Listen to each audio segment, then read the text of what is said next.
എല്ലാവർക്കും നമസ്കാരം. ദൈവത്തിൻ്റെ സമാധാനം എല്ലാവരിലും വർഷിക്കുമാറാവട്ടെ. ചില വിശ്വാസങ്ങൾ അങ്ങനെയാണ്. നമുക്കതിനെ പ്രോത്സാഹിപ്പിക്കാൻ കഴിയില്ല. എങ്കിലും കൂടെയുണ്ടെന്ന് തോന്നിപ്പിക്കാൻ വേണ്ടിയെങ്കിലും കണ്ണടയ്ക്കുന്നതാണോ ശരി? ഈ കഥ ഒന്ന് കേട്ടു നോക്കൂ. കഥയുടെ പേര് രാഹുകാലം. Good morning Narayanan. എങ്ങനെയുണ്ട്? ഇന്നലെ രാത്രി നന്നായി ഉറങ്ങാൻ പറ്റിയോ? രാവിലെ റൗണ്ട്സിന് വന്ന ഡോക്ടർ പുഞ്ചിരിച്ചുകൊണ്ട് ചോദിച്ചു. പാതി മയക്കത്തിലായിരുന്ന നാരായണൻ മെല്ലെ കണ്ണു തുറന്നുകൊണ്ട് കൈകൂപ്പി എഴുന്നേൽക്കാൻ ശ്രമിച്ചു. Good morning doctor. അതെ, ഇന്നലെയാണ് ഞാൻ ശരിക്കൊന്ന് ഉറങ്ങിയത്. വേണ്ട വേണ്ട, എഴുന്നേൽക്കണ്ട, കിടന്നോളൂ.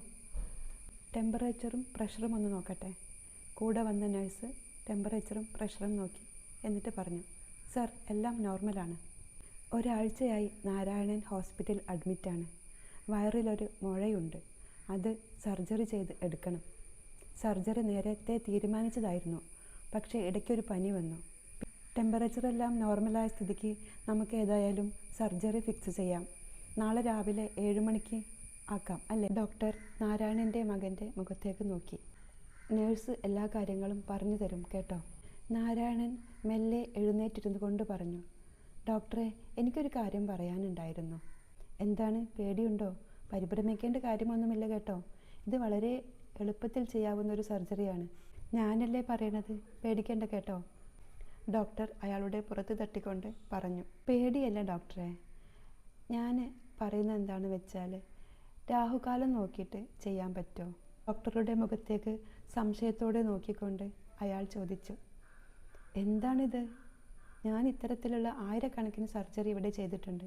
ഇതുവരെ ഒരു കുഴപ്പവും പറ്റിയിട്ടില്ല.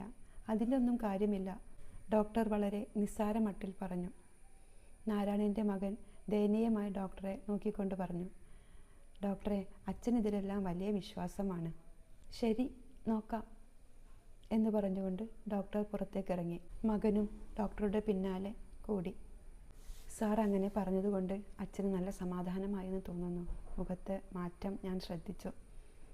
നിങ്ങൾക്കറിയാമല്ലോ, ഇത് വളരെ തിരക്കുള്ളൊരു ഹോസ്പിറ്റലാണ്. ദിവസേന ആയിരക്കണക്കിന് രോഗികളാണ് ഇവിടെ വരുന്നത്. 100ഓളം സർജറികളും ഇവിടെ ചെയ്യാറുണ്ട്. രാഹുകാലം നോക്കിയൊന്നും ചെയ്യാൻ പറ്റില്ല എന്നുള്ള കാര്യം നിങ്ങൾക്കറിയുന്നതല്ലേ? അത് ഡോക്ടറെ, എനിക്കറിയാം. എനിക്കും ഇതിലൊന്നും വിശ്വാസമില്ല. എന്നാലും അച്ഛൻ്റെ സമാധാനത്തിന് അങ്ങനെയൊന്ന് പറഞ്ഞിട്ടതിൽ എനിക്ക് വളരെ സന്തോഷം തോന്നി. ഏതായാലും വളരെ നന്ദിയുണ്ട് ഡോക്ടർ. ഡോക്ടർ ചിരിച്ചുകൊണ്ട് അടുത്ത മുറിയിലേക്ക് കയറി. നന്ദി, നമസ്കാരം.